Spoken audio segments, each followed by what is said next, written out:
Ready అయ్యావా? నీకోసం కింద అందరూ ఎదురు చూస్తున్నారు. ఆల్మోస్ట్ అయిపోయిందక్క, వచ్చేస్తున్నాను. అవునక్క, ఈ పూజకి లక్ష్మి ఒప్పుకుందా? ఎందుకలా అడిగావు? అమ్మ డిసైడ్ అయిన తర్వాత ఒప్పుకోకేం చేస్తుంది? ఏ నీకేమైనా డౌటా? అయ్యో అలాంటిదేం లేదక్క, క్యాజువల్గా అడిగాను అంతే. సరే నువ్వు వెళ్ళి, నేను వస్తాను.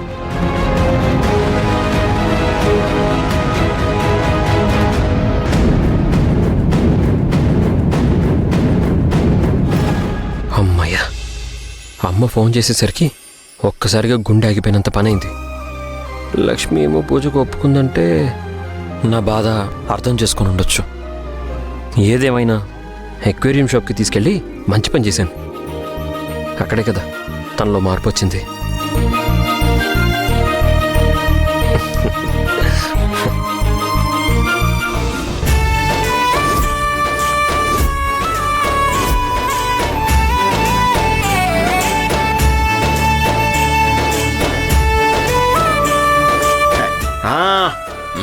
సూపర్.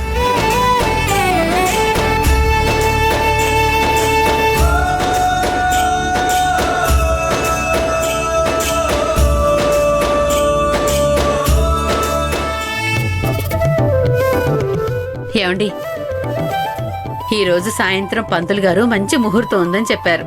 అందుకే ఇప్పుడు అరేంజ్ చేశాను. ఆ దేవుడి దయ వల్ల ఈ ఇంటికి వారసులు వస్తే అంతకన్నా కావాల్సింది ఇంకేముంటుంది? అవునవును, పాపో బాబో లేకపోతే ఇద్దరు వచ్చినా సంతోషమే.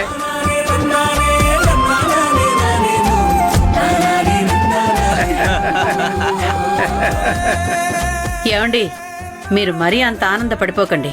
ఇద్దరు పుడితే చూసుకోవడం చాలా కష్టం అవుతుంది. అందులోనూ ఇద్దరు ఉద్యోగానికి వెళ్ళిపోతారు. వాళ్ళని చూసుకోవాలంటే చాలా కష్టం కదా.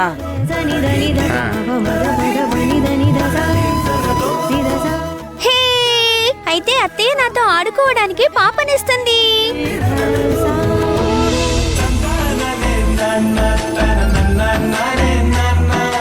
నేను ఇంట్లో లేనప్పుడు ఎంచక్కా నువ్వు పాపతో ఆడుకోవచ్చు. అవును తాతయ్య, పాప పుట్టిన తర్వాత అత్తయ్య ఆఫీస్కి వెళ్ళదు కదా. నేను, నువ్వు, అత్తయ్య, పాప అందరం కలిసి సరదాగా ఆడుకోవచ్చు.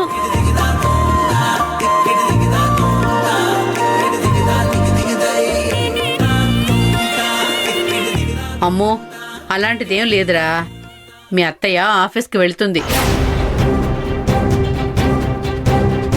పాపం చూసుకోవడానికి మనం అందరం ఉన్నాం కదా. అయినా మీ అత్తయ్యకి వచ్చేది ఏమైనా చిన్న జీతం అనుకున్నావా? నెలకి 75,000.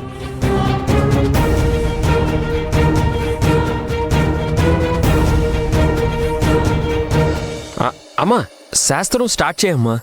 ఇలా ఎంతసేపు అని కూర్చుంటాం? సరే జరగమ్మో, జరుగు. సింధు, నువ్వు అలారా. చెప్పురా, నువ్వు ఇలారా.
ఏయ్, ఫోన్లో ఛార్జింగ్ లేదని చెప్తున్నానా?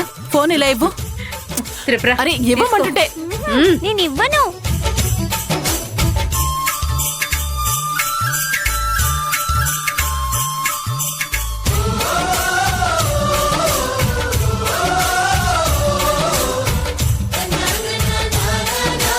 ఇప్పుడు మీరిద్దరు వెళ్ళి బట్టలు మార్చుకొని రండి. తాయెత్తులు కట్టుకుందరు. వెళ్ళండి, వెళ్ళమ్మా.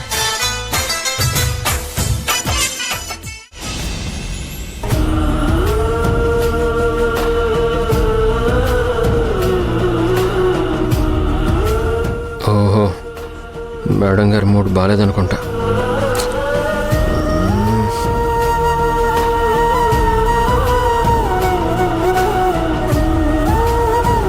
హ, లక్ష్మి, కింద మంగళ స్నానం బాగా జరిగింది కదా?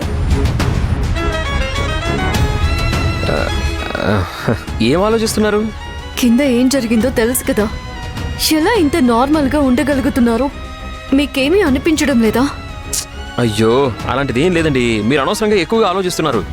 అత్తయ్య డబ్బు కోసమే నాతో పెళ్లి కొప్పుకున్నట్టుంది. కానీ నేనేమో ఆవిడ అనుకున్నంత సంపాదించట్లేదు. మళ్ళీ అదే టాపికా? నేను చెప్పాను కదండి, టైం వచ్చినప్పుడు నేను చెప్తాను. నిజం ఎన్ని రోజులైనా మార్చలేరండి. ఈ రోజు చెప్పేయండి, ఏం జరిగినా పర్వాలేదు. లక్ష్మి, దయచేసి కొంచెం అర్థం చేసుకోండి. నేను టైం చూసుకొని చెప్తాను. మా అమ్మ గురించి మీకు తెలీదు. సరే, ఎప్పుడు చెప్తారు? చెప్పాను కదండి, టైం వచ్చినప్పుడు చెప్తానని. అంతవరకు గిల్టీగా ఫీల్ అవుతూ నేను ఉండలేనండి. ఇప్పుడే అన్నీ చెప్పేయండి. చెప్తారా లేదా? ఇప్పుడైతే నేను చెప్పలేను లక్ష్మి.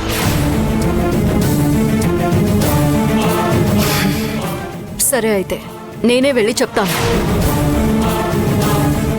లక్ష్మి, లక్ష్మి ఆగండి, ఒకసారి నా మాట వినండి. లక్ష్మి